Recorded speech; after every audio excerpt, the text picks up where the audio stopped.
Hey everyone, and welcome to this video. Here I'm going to be running you through my apartment and everything that I do and have bought for my apartment that helps me perform optimally, and how I achieve monk-like discipline at home so I can stay super focused and ultimately work better. I'm going to run you through my kitchen, my office, my bathroom, my bedroom, everything that I have in those places that help me achieve a better clarity of thought and a better work ethic.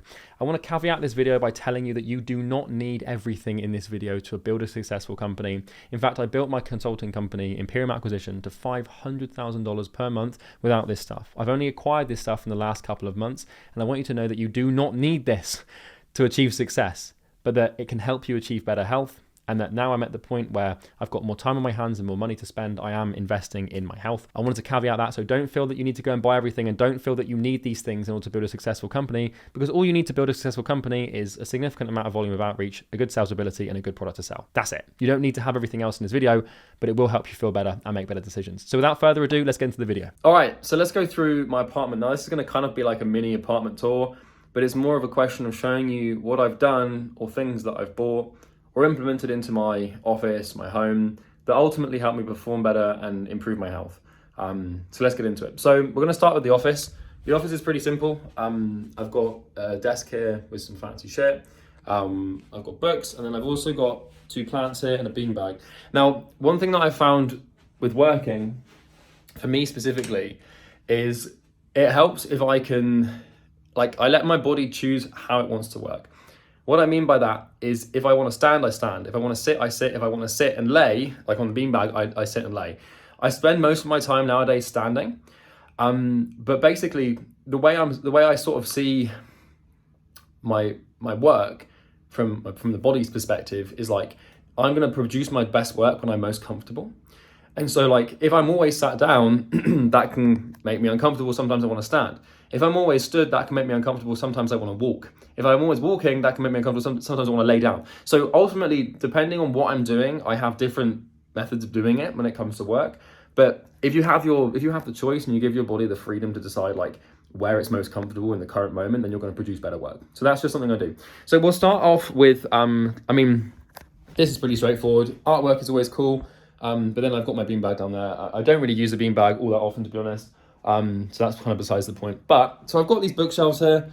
I read a lot, and I think I've probably got, there's way more books than that, but I couldn't fit them all in the apartment, unfortunately. So these are some of my favorite ones. So as for the desk, the setup's really simple. So what I've got down here is a walking treadmill.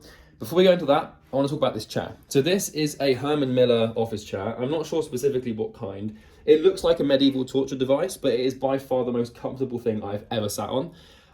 If you are using an uncomfortable office chair, then you're being an idiot, because ultimately you're not going to want to work. You need to make work as comfortable and easy and enjoyable as possible, right? And a lot of that is going to come from how you feel when you're working with regards to your posture, your muscles, your joints, etc., etc. So a good office chair is well worth buying. That was about £700, which might be out of budget for quite a few people, but ultimately, if I'm sat down working, if I'm sat down for a lot of the day, I want to be sat down in the best thing possible, right? Comes to the desk. So what you'll notice here is I've got a standing desk. Now this is adjustable, which means that it can go up and it can go down. These days I do spend more time standing than I do sitting. I used to sit all the time. When I'm focusing on program recording, for example, I almost always sit because I find it hard to stand and focus. That might be a belief, but that's how it is. Now, the crown jewel is this walking treadmill here. So this treadmill was about £300, but I basically have this little, this device here, and I can turn this on from this device and basically walk. All right, I don't know if you can see that. You can adjust the speed, so you can go up to 6, I think, which is a couple of miles an hour by the looks of it. But I usually just chill and have it on 2 or 2.5. And then that way, this morning, for example, I was doing some work before making these videos, and I just walked for an hour, right? And I think I did probably 1.8 kilometers, just a nice clean 2,000 steps before I've even done anything in the day. Having that consistent sort of gentle cardio is really bloody good for you, because if you're an entrepreneur and you work where you sleep and you don't go anywhere really like I do, then it helps to have a mechanism that allows you to sort of just exercise your cardiovascular system. Because I go to the gym, but what I find is often the gym is great for building muscle and it's great for building fitness, but just having that general baseline cardio is good. Now also, what I found is on days where I get at least 10,000 steps, which I use my Oura Ring to track, days that I get 10,000 steps, I sleep way better. My deep sleep significantly better, my heart rate variability increases, my resting heart rate decreases, my body temperature is more stable. So I definitely recommend getting a walking treadmill and having a standing desk, because ultimately, you know, if you're in a meeting that lasts for an hour, you can just bang out 2,000 steps. You know, you go for a walk sometime of the day as well. Before you know it, you're hitting a step goal, and that's going to massively improve your performance and just your ability to do everything in your life. So that's basically my office setup. Pretty simple. I've got this stainless steel water bottle. Now, if you currently use a plastic water bottle, you should stop, because every time you drink from a plastic bottle, you are ingesting microplastics, which your body can't break down and build up and create problems for you. So I'd suggest getting like a big stainless steel straw, like I've got here, and this is a 2.2 litre stainless steel water bottle that I fill up a couple of times a day. I probably drink 2 to 3 of those a day. So I'm ingesting probably about 4 to 6 litres of water a day. Whether or not that's too much, I don't know, but it works for me. I do drink a lot of water. When I wake up in the morning, the first thing I do before anything is drink, like, I don't know why I keep using the word ingest, is drink like, 500 milliliters to a liter of water. First thing, I don't drink coffee or anything, so that really wakes me up, gets me going. Other than that, I mean, the desk's pretty simple. I've got this Rode Shure SMB7 mic here. Now, one thing I'd suggest you get is a mechanical keyboard. So this is the RK Royal Clutch RK84, I think, keyboard. And the reason I have it is because it sounds beautiful. So what I like to do where I can, like with this keyboard, for example, or with this speaker, or with this monitor, or whatever it is, I like to make my work as fun as possible. And I know having a keyboard might not sound like fun, but when you've got a clicky keyboard and instant feedback, and when you've got like a good looking screen and like good sound and like everything's postured well, work becomes a lot easier. Now you'll also notice my monitor is on a stand. So this is like just a black monitor stand you can get, desk stand from Amazon. I'd strongly recommend you get one of these, because if you've got a standing desk, or if you're tall like me, so I'm 6'2", especially on top of a treadmill, you're quite high up, right? So if you sort of see here, I'm still sort of looking down at this monitor. Ideally, you want to be looking up or having like a square on thing. Otherwise, your posture goes to shit and you look like you've got some sort of hunchback problem. So I'd recommend you get a monitor stand, purely for the reason that it raises the monitor to the point where you don't have to look down, basically. Because when you see people working and they're sort of like constantly like that, what happens is their back arches, and then that creates problems and pains, and it also means it's hard to get a girlfriend. So just a little note for you, or boyfriend, whatever floats your boat. This bad boy is a BOLit 2.0 Bang & Olufsen speaker. I think they're about $600, but it produces wonderful sound, and I work a lot with music. You'll also notice with my desktop it's very clean. So I don't have anything here except from, this is called the School of Athens. If any of you want this background, you can Google the School of Athens. And then all I have down here is Chrome. Everything else if I want to open Slack, I just do that. Slack opens, pretty simple. Spotify, everything else is on there. Well, I like to keep it clean. So that's the office setup. I can go into more detail on different stuff if you want, but ultimately it's super simple, and I don't really mess around with stuff too much because I find it to be quite optimal. So let's go through the flat and let's go to my bedroom. So this is where I sleep, right? So you can see this here. Don't know if you can see it properly. This is my room. So that's a king size bed. I'd recommend getting a king size bed as opposed to like a queen size or a double bed, because having the extra room to just spread out, it just helps, especially if you've got visitors for whatever reason, right? So what you'll notice about me and my spaces is there's lots of plants. So there's a big plant here. I've got a cactus over here. I've got 2 big things here, my little plants. And let's go through everything in this room. So the first thing you'll notice is, or you probably won't notice this, it's a bit hidden. This is an air purifier. So I have this because in the spring and the summer, there's lots of allergens that make me, they block my nose when I try to sleep, especially if I'm trying to sleep with an open window. I just find that having an air filter on removes a lot of the pollen and the dust and stuff, which means that I'm able to breathe better when I sleep. And it might sound stupid, but that was I think 60 or 70 pounds or $80 or something. And just, it's kind of it makes a little bit of a noise, but just having it on just means that when it's easier to get a full breath, when you're out in nature or something, it just makes the room feel way more zen, way more calm. So I'd recommend looking into an air filter. If you want an air filter, Only get one that has a HEPA filter, HEPA filter, I think it stands for. Those are the best ones. Now, over here on bedside table, pretty simple. Aura ring charger lives here. Blue light blockers. These are from Swanwick Sleep. Found these to be very helpful. I put them on an hour before bed. This is a Whoop band, which I'm actually experimenting with. So a lot of people say, like, should I use an Apple Watch or a Fitbit or a Whoop band or an Aura ring? I sort of think that an Aura ring or a Whoop band are the best, but I couldn't decide between which one I wanted to use, so I just use both of them now. Figured that's the easiest thing to do. This lives by me like it's a Bible. This is Discourses by Epictetus. I read this near enough every day, and as you can tell, the book has been in better condition.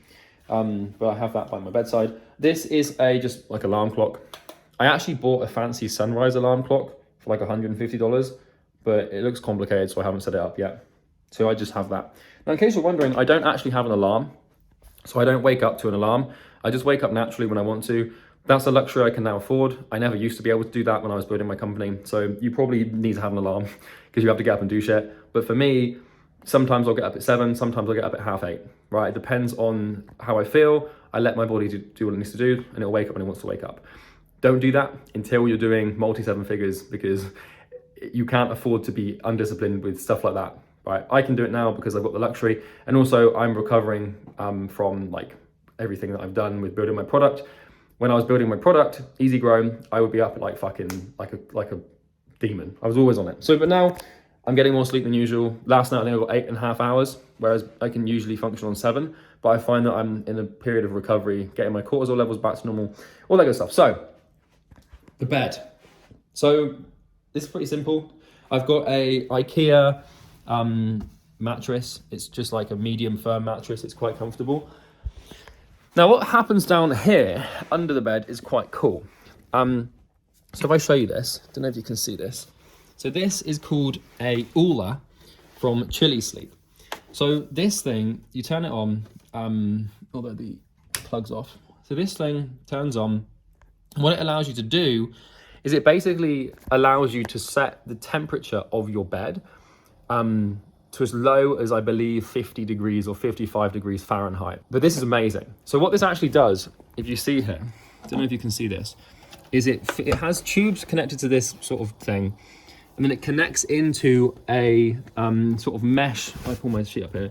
It connects into this mesh thing that basically has little tubes running through it. So inside of this Chili Sleep, you can see the brand there. Inside of this Chili Sleep sort of mattress topper, there's basically like little plastic tubes that might sound uncomfortable, but you get used to them. And what this device does is it pumps a certain temperature of water through these tubes. And then what it does is it means you can cool your bed down. So I get really hot when I sleep. Right? I naturally fucking boil myself alive when I'm in bed. So I invested in this thing, and it's really helped reduce my body temperature. Now, when you reduce your body temperature, your body's resting heart rate is able to reduce, and that means you're able to get into a deeper sleep, more restorative. Basically, you can restore better, whatever the fuck that means. And I found that having an Oola, is basically OOLER by Chili Sleep, it's one of the best things I bought for performance, because like if I just feel this now, this is significantly like, it's cool. It's not cold. It's not uncomfortably cold. And unfortunately it doesn't go like freezing cold, because I don't even know if that'd be healthy or not, but it really helps. And I find that it's very useful. So it can get a minute to get used to, because you're laying on like these little plastic tubes, but I definitely recommend checking it out. It is quite expensive. I think it's like, I don't know, $700, $800, but ultimately, if it helps me sleep better, I'm gonna do it. So, coming around here. So what you'll also notice on my bedside tables, I've got one bedside table here and one here. Candles, right? So I use candles every night. So basically when it gets to about an hour before I go to sleep, I stop using artificial light and I light candles. And then like if I need to go and brush my teeth, like I take the candle with me. I don't turn the lights on, even though I've got blue light blockers on. Because an hour before sleep, I don't like artificial light. Pretty simple, right? Now I've also got this big fan here. So for any of you guys who get really hot in the summer, the best thing to do, first of all, you can have an Oola, and that will cool down your bed. But the best thing that I found, because I don't have aircon in here, and I bought portable aircon units, but they just don't really work. So what you do, if it's really hot in your room, but nice and cold outside, so you know in like the summer when it's like August and you're in like Europe or the UK or something, and it gets to like, 30 degrees in a day, and then because we're used to cold climates, trying to sleep in a room that's like 20 degrees is just like it's just not gonna happen. It's really uncomfortable. So what I do is if you open a window and you get a powerful fan, if you point the fan out the window, it creates a natural air conditioning unit where what the fan will do is it will blow air out of your room, and that creates a vacuum so that air from the outside flows into your room. And so what you can do just by pointing a big fan out of a window is create an airflow, right? Where you've got hot air going out of the room and cold air coming into the room. And so that's just something that I've toyed with because it worked really well. So I actually bought this like industrial looking thing, which works really well. So that's what I do for sleep. I might add some more stuff, but for now I find that it works really well. My average sleep score on Aura is I think like 90. I clock like 2.5 hours of deep sleep a night, 2 hours of REM sleep. I usually sleep for 8 hours. My stats are looking on the up. They have been really bad before. There was a time when my sleep score was like, I think like in like the 60s or the 50s for like a couple of months when I was building Easy Grow, for example. So now I'm sort of free of that. I can actually start to capitalize on my health once again. So if we come into the kitchen here, so this is pretty simple. I mean, this is the kitchen area. I don't know if you can really see it. I have a TV. The irony is I haven't watched anything on that TV since I moved in. I got it so that I can plug my laptop in like through HDMI. And then if I want to, I can just watch like Game of Thrones or something, but I haven't really used it. So another thing I noticed once again is the abundance of plants. So I've got a giant peace lily here, something, whether that is there. And then I've also got this big Monstera there as well. I've also got a balcony. This goes out onto a balcony. And I use that quite a lot, so that's quite nice. So this is the actual kitchen area. This is obviously the living space, which I never really use. But this is the sort of living area. So I've got this nice like walnut table. Like, do you know what? When you live and work and do everything in the same apartment, it's worth just buying shit that's nice. So that table was quite fucking expensive, but it's just nice. I like it, and it makes me want to be in this apartment, which means I'm near my office, which means I want to work.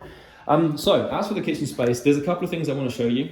So I don't think we really need to take too much of a look at my fridge. My fridge is it's pretty fucking empty. I don't know if you can see in here, right?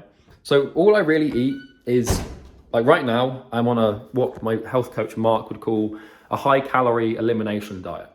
So what that means, like all I'm eating at the moment is salmon, chicken, fish, other parts of fish, other lean meats, and then basically sweet potato, normal potatoes, and rice, and then vegetables. That's really what I'm eating at the moment. Now I'm fasting. I do intermittent fasting, usually about 16 to 18 hours a day. So I have an eating window. So it's now 10:30, so I'll eat in about half an hour. I usually stop eating at about 8 p.m, sometimes earlier, but usually 8 p.m, which means I have a natural 16-hour window. And I find that intermittent fasting works really well for me, especially if I get some steps in, a couple of thousand steps prior to eating. Like I burn a lot more fat, so it's just pretty cool. The only unhealthy thing that I really have in this apartment is cigars. So my friend Boyan actually bought me these. So I've got like a few cigars in here, cigar cutter, badass blowtorch to light them. I'm not a huge smoker. I don't drink at all, so I don't really have any alcohol. I also the key to eating healthy and being healthy is just don't keep anything that's unhealthy in your environment. So in all these cupboards right now, I think the only unhealthy thing you'll find is probably dark chocolate. Yeah, so literally all I have is dark chocolate. That's about as naughty as I get. I've also got Manuka honey in here, which is great for immunity. That's pretty much it. Now, one cool thing is I've got a ton of supplements. I don't know if you can see them. So the way I look at supplements is I only take them if I need them. So for example, if I feel myself coming down with a cold, I'll load up on vitamin D, quercetin, I'll take like a multivitamin, etc., vitamin C, whatever I need. If I feel like I'm starting to get really tired and I haven't been eating enough meat, then I'll take iron or vitamin B. But ultimately, I don't have like a daily supplement routine, because my belief is that it's kind of like the air filter in my room. If I have that in every single room I'm in for a long period of time, my body will naturally adjust to that air filter and it will stop naturally filtering pollutants out and having a system to do that. So if you take supplements every day, I believe you're jeopardizing your health because your body knows what to do. You just need to feed it properly. But sometimes it's a supplement. So you need to supplement your existing diet. But if you're always taking multivitamins and you're always taking stuff, your body begins to rely on something external and it stops the natural mechanisms that would produce things that make you healthy. Maybe that's not true. Maybe you should supplement every day. I don't know, but that's how I sort of see it at the moment. Maybe I'm wrong. So now there's some cool stuff. So as we talked earlier about stainless steel water bottles, I have a 750ml Chili's water bottle. This comes with me if I'm traveling, if I'm going to the gym. I try to avoid those plastic bottles where I can. I do have a plastic protein shaker that my brother got me, which I actually use pretty much all the time. But that's only for like a protein shaker, if that makes sense. So I'm sort of like shaking it up. I've got this cool knife block with cool stainless steel knives. I do like cooking, to be honest. So that's that. Now, this big boy. This is a Big Berkey black water filter. And this is fucking cool, right? So what I learned recently is that, and this is a real shiny object, that you probably don't need this for a while, but tap water isn't actually, I mean, it's good for you. Water's good for you. But tap water, straight from the tap, has been, it's been cleaned by chemicals. It's been flushed through miles and miles of plastic piping. It's also been there's all sorts of shit in your water. It's also been cleaned by fluoride, etc. So there's lots of shit in tap water that isn't necessarily good for you. Now, I drink a ton of water. So I'm drinking like 5 liters of water a day. And so if my water is high in fluoride, or if there's traces of like heavy metals in there, like fucking boron or some shit like that, my body shouldn't be ingesting that. So what I've actually invested in is this water filter. It's a Big Berkey. And basically the way this thing works, if you look in there, is there's two activated charcoal black carbon like pipes, and it's a gravity-based water filter. Now you can get water filters that go under your sink, but I couldn't be fucked with that. So what you do is you just turn this faucet and then it collects let's see if I can show you. It just collects in here, and then in there I've probably got like a good 3 liters of clean drinking water. So if I just trying to make a habit out of using this thing. I only got it recently. But if I'm doing cooking rice or something, I'll cook it in water from there. And I try and drink as much water as I can from that. Once again, if I'm traveling, I'm not worried about this. If I'm at a friend's house, I'm gonna drink their tap water because it's not healthy to constantly be healthy. You have to give your body, you wanna optimize for performance where you can, but for example, with that, with the thing on my bed, with the Oola, the sleeping thing. If I use that every single night, then the only time I can ever get a good night's sleep is if I've got it on. And so every now and then I won't turn it on. Every now and then I'll try and sleep in a hot room or try and sleep in an uncomfortable place, because if I'm traveling and I don't fucking have it and I can't sleep, then that's a bad thing. So that's cool. The water filter is really helpful. I've got these fluoride filters that I need to add onto it. So I'm filtering out basically everything, all the heavy metals in the water, all the chemicals, any sort of runoff pesticides. It also filters out all viruses and bacteria. And then what you can do is you can buy some extra fluoride filters so that it filters out fluoride in your drinking water as well, which is quite cool. Now, one other thing I'm going to show you quickly is in here. So this is in my bathroom. What I want to show you quickly is this toothpaste. This is Dr. Bronner's peppermint toothpaste. This is the best toothpaste you can get. It's got the least amount of chemicals in it. It's all organic. So I'd recommend you try this. What I used to have a problem with toothpaste, this is one I used to use, right? The toothpastes with fluoride in them, and I'm not an expert on this, I'm not a dentist, so bear with me whilst I try and explain my reasoning here. But toothpastes that have fluoride in them, they used to make me they'd make me congested. I'd brush my teeth and I'd feel like I had a cold for 2 minutes afterwards.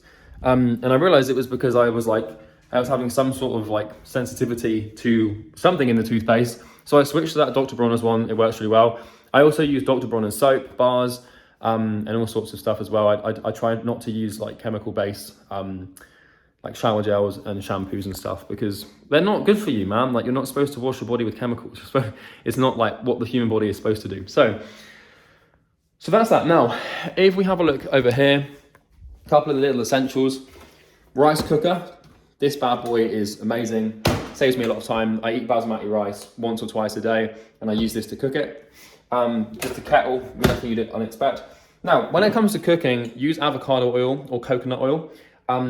What I learned recently from my health coach, Mark Dharma, he's amazing, is that olive oil, when heated, becomes inflammatory in the gut, and also seed oils like rapeseed, etc., sunflower oil, they obviously derive from seeds. They are also inflammatory. So if one of the best things to optimize your health for is low inflammation, at least specifically in the gut, because then it gives you less brain fog. There's a story for another day. I still don't know enough about it to really give you a lecture on seed oils and what you should eat properly. But ever since I started using avocado oil with my cooking, it doesn't make much of a difference in taste, but it does help. I eat quite a lot of salt, natural sea salt flakes, lots of pepper and stuff. I also have an air fryer. Air fryers are pretty fucking awesome. This is empty, so it's in the dishwasher. But like, I can tell you about the diet thing. So I can give you an example, right? So I've tried near enough every fucking meal prep service under the sun. This is an example of what I mean by that. So something that's like a frozen meal or sometimes a refrigerated meal, and you pop it in the microwave and then basically food is sorted, right? So just give you an example. This must have fallen out, you know. This is what I usually would eat. I stopped this. I'm going to explain why. So let me just pop this in there.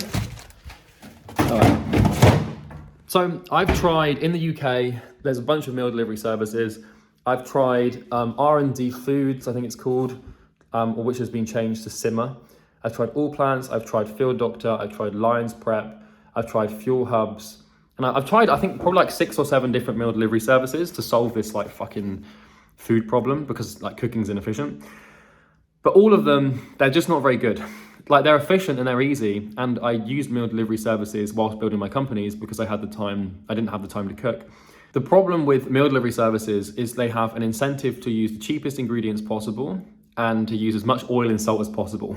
Because that way, if they use lots of oil and salt or other, MSG or other fucking chemicals or whatever, if they use those things, then people buy more of their stuff because ultimately, like, it tastes good. But also, they use cheapest things, then they make more money. So what I found is that as soon as I came off of meal delivery services and switched to just buying organic groceries and cooking myself, my health has massively improved. This is a sacrifice that I kind of had to make for a while. So I used meal delivery services for the best part of 18 months whilst I was building my first company or second company. Because I thought like, oh yeah, I can get healthy meals delivered, but if you have to microwave it, it's probably not that good for you. And that's not always true. Some of the meals were fine and good, but I found that like the quality of meat would be really bad, and like lots of oils and lots of like chemicals, and just like, it was fine, like it worked. But ultimately, if you're going to eat meal delivery services constantly, you're going to suffer, at least in the long term. Because I found it wasn't for about 6 months before I started to notice a difference in my health as a result of using those meal delivery services. So ultimately, I kind of had to stop. So that's really it. I mean, as far as it all goes, I mean, the main thing is like the treadmill desk, the air filter, the Oola, that cooler thing, the Big Berkey water filter, the rice cooker is also really helpful. Those are the main things, right? I mean, having a rice cooker isn't that important, but it's the little things, right? Once you nail your sleep and your diet, health becomes about marginal gain. Because if like, I can tell you right now, if your sleep is bad, if you're not going to bed on time, and if you're eating really unhealthily, don't buy a fucking water filter. Don't bother with a treadmill desk. Like, fix the things that give you the most leverage first. Your sleep and your diet. If you fix your sleep and your diet, then you've done most of the work you need to do. Then it just becomes about optimizing stuff. It's kind of like people who take multivitamins but don't go to fucking bed on time. It's like the multivitamin is not gonna have any fucking effect because your sleep is so fucked. If your sleep and your diet are out, and if they're not good, then there's not much point in trying to improve other little aspects of your health, because there's this mass. It's like, it'd be like taking your body and you're really unwell, but you're drinking like little lem sips or something. Maybe that's not a good analogy. I'm hoping you get the point there, right? Don't bother with the small shit until you fix the big shit first. So that's really everything that I do. There is a few other things, like some stuff in my Oura ring, but other than that, I try and keep my health and my optimal sort of performance as simple as possible. It isn't difficult. It costs a lot of money, but ultimately, what's the point in making a bunch of money if you can't take care of your own body? So I hope you enjoyed this video. If you did, please like and subscribe. If you need help getting more clients, on a completely unrelated note to this video, if you need help getting more clients and you're struggling, click the first link in the description. I don't really care if you click it or not, but it is a funnel. It's designed to sell you something. Our product helps people with high ticket acquisition. If you want to check it out, we guarantee 20 clients. It's pretty fucking good. Check it out if you want to, I don't mind. Have a good day. Thanks for watching.